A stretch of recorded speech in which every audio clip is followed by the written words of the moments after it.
Meus irmãos, bem-vindo nessa nova Lectio Divina da quinta-feira, 14 de agosto.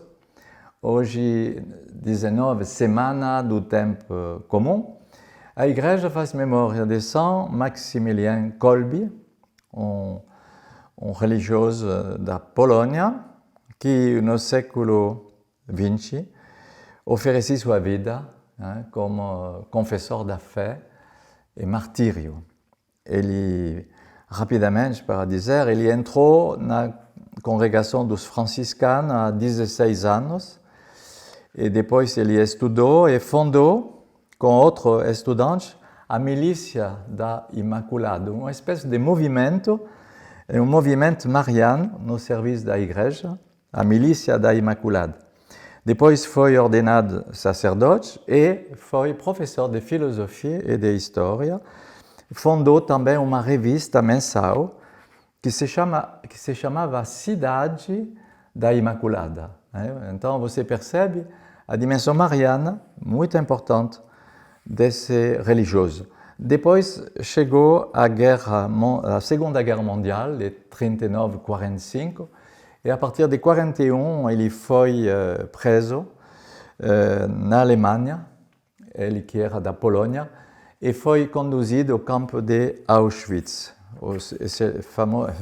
esse campo terrível de monstruosidade que exterminou 4 milhões de judeus, Auschwitz. E Maximilien Kolbe foi enviado lá, preso, e acabou quase no fim de sua vida, quando eles escolheram, os nazistas escolheram um grupo de pessoas para ser executada. Dentro deles tinha um pai de família. E Maximilien Kolbe disse, não é justo que esse pai de família vá lá para a morte, eu vou no lugar dele. E então ele tomou o lugar e os alemães disseram, quem tu és? Ele disse, eu sou padre católico. E então ele morreu com uma injeção de ácido fênico, e recebendo essa coisa que provocou a morte de Maximilien Kolbe, ele morreu dizendo Ave Maria, o último Ave Maria. E no dia da ele foi beatificado como confessor da fé. Ele foi depois, a partir de São João Paulo II, em 1982, em outubro de 82, ele foi canonizado. E na canonização, em Roma, a missa de canonização, tinha na primeira cadeira o homem, pai de família, que foi salvo graças a Maximilien Kolbe. Então, essa bela memória que Maximilien oferece à Igreja, realmente. E durante a sua juventude, ele recebeu como uma profecia, e o Senhor mostrava a ele duas coroas, uma coroa de rosa branca e uma coroa de rosa vermelha. E o Senhor pedia a ele, qual é a tua escolha? Ele podia dizer, porque símbolo do martírio, o símbolo do martírio branco é a vida dada aceitando as tribulações e os sofrimentos, o martírio gota a gota até o fim da vida. Ou o martírio de sangue, que é uma perseguição, é que a pessoa morre dando a sua vida. O que tu escolhe? E ele, na sua juventude, responde, você sabe o que ele responde? Eu escolho as duas.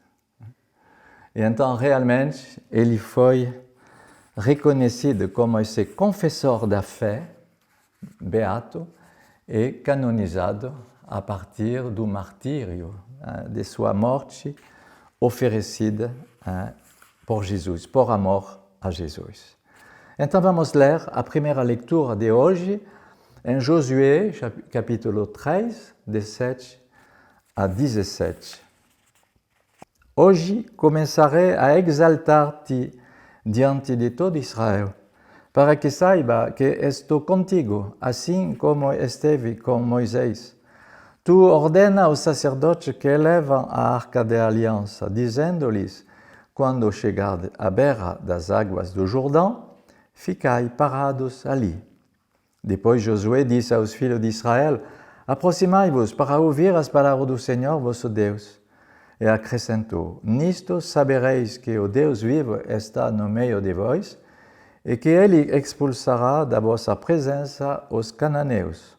Eis que a arca da aliança do Senhor de toda a terra vai atravessar o Jordão adiante de vós.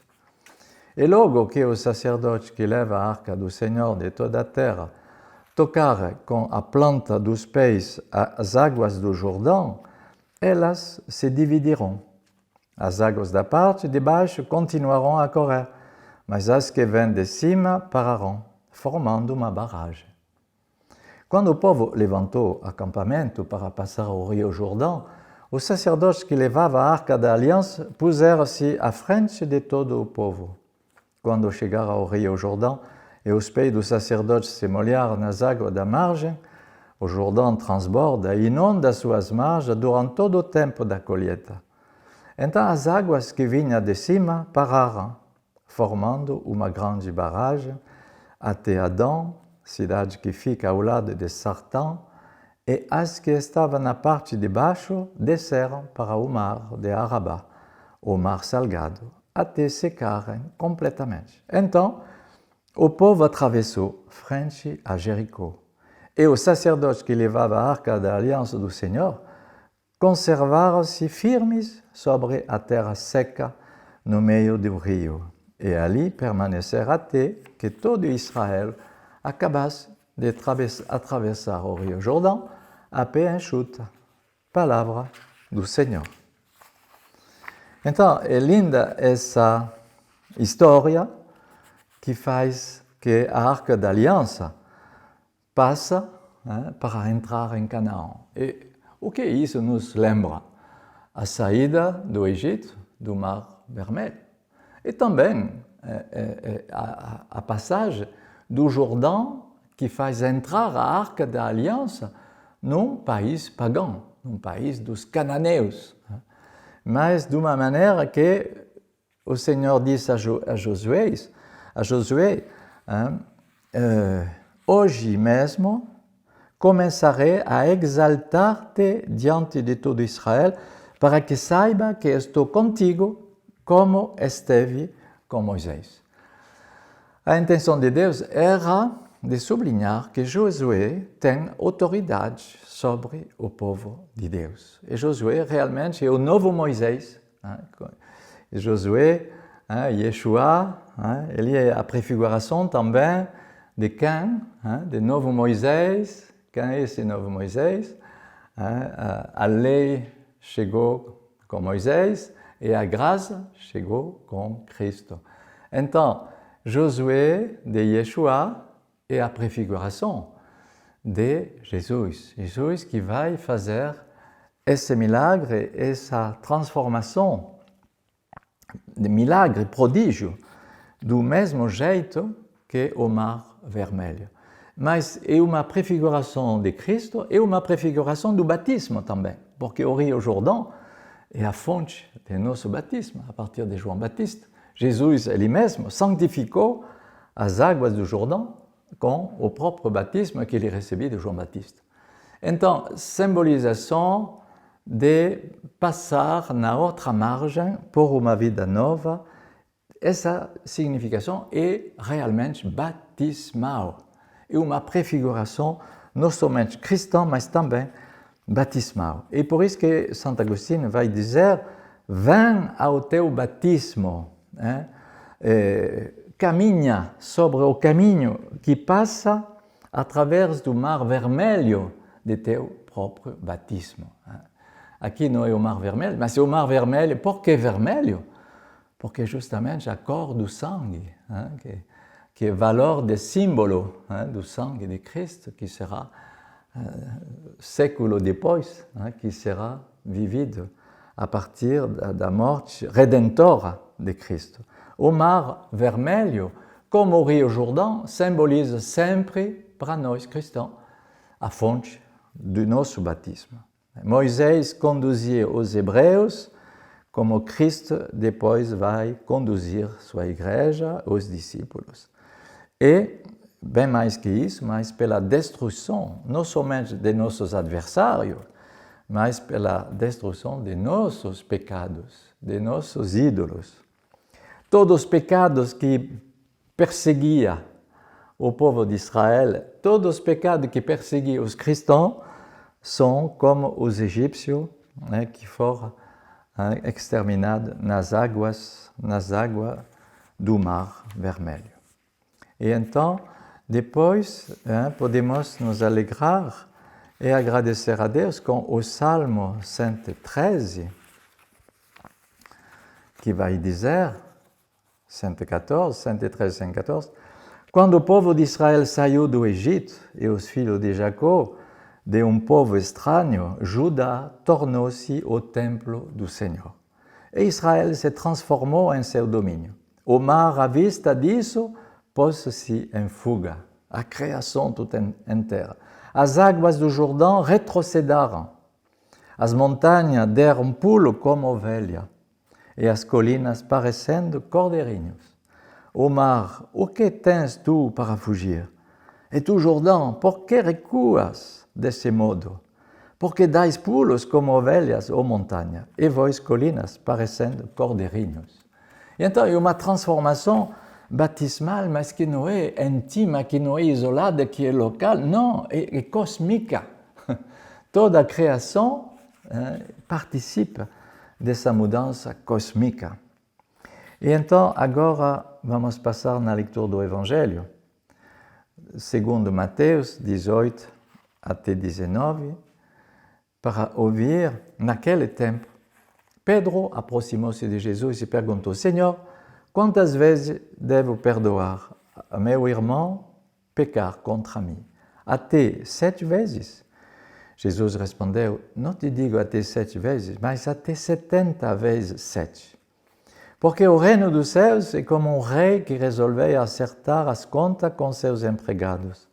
Quando começou o acerto, trouxeram-lhe um que lhe devia uma enorme fortuna. Como o empregado não tivesse com que pagar, o patrão mandou que fosse vendido como escravo, junto com a mulher e os filhos, e todo o que possui, para que pagasse a dívida. O empregado, porém, caiu aos pés do patrão e, prostrado, suplicava: dai-me um prazo, eu te pagarei tudo. Diante disso, o patrão teve compaixão, soltou o empregado e perdoou-lhe a dívida. Ao sair dali, aquele empregado encontrou um dos seus companheiros que lhe devia apenas 100 moedas. Ele o agarrou e começou a sufocá-lo, dizendo: paga o que tu me deves. O companheiro, caindo a seus pés, suplicava: dai-me um prazo e eu te pagarei. Mas o empregado não quis saber disso, saiu e mandou jogá-lo na prisão, até que pagasse o que devia. Vendo o que havia acontecido, os outros empregados ficaram muito tristes, procuraram o patrão e lhe contaram tudo. Então o patrão mandou chamá-lo e lhe disse: empregado perverso, eu te perdoei toda a tua dívida, por que tu me suplicaste? Não devias tu também ter compaixão do teu companheiro, como eu tive compaixão de ti? O patrão indignou-se e mandou entregar aquele empregado aos torturadores, até que pagasse toda a sua dívida. É assim que o meu Pai que está nos céus fará convosco, se cada um não perdoar de coração a seu irmão. Ao terminar esse discurso, Jesus deixou a Galileia e veio para o território da Judeia, além do Jordão. Palavra da salvação. Para concluir nossa lição divina, é uma coisa que é enorme, que nos choca. Esse homem que foi perdoado de 60 milhões de moedas de prata. 60 milhões. 10 mil talentos, mais ou menos 60 milhões de moedas de prata, que recebi essa dívida como pagada, como uma tirada, não existe mais. Ele não foi capaz de perdoar 100 moedas de prata. 60 milhões que lhe foi perdoado, e ele, para dar o perdão, 100 moedas de prata. Então, tudo isso, o Evangelho é para sublinhar o quê? E nós que devemos dar o perdão é bem mais difícil que de receber o perdão. Receber o perdão é muito fácil. Mas depois, somos capazes de dar esse perdão? Não somos capazes? Esse Evangelho de hoje mostra realmente que naturalmente é impossível. E então, os 60 milhões de moedas de prata, ele finalmente devia pagar de novo, porque o mestre diz não. Ele vai dever então, se ele não é capaz de perdoar 100 moedas de prata, ele vai dever voltar a pagar esse valor. Então, que nosso Senhor tenha misericórdia de nós, porque realmente nossa natureza não é misericordiosa e não aceita de dar o perdão facilmente. A nós queremos a misericórdia por nós, mas é bem difícil a nós de fazer misericórdia. Então, eu acho que é isso que o Senhor hoje quer, pela intercessão de São Maximilien Kolbe, de oferecer, dar nossa vida, mesmo se ela nos custa, mas de dar, dom da vida, perdão para os outros, dar e perdoar, é isso que o Senhor nos chama a viver. Então, que nosso Senhor nos ajude pela intercessão de São Maximilien Kolbe e da Virgem Maria que lhe servia muito bem. Amém.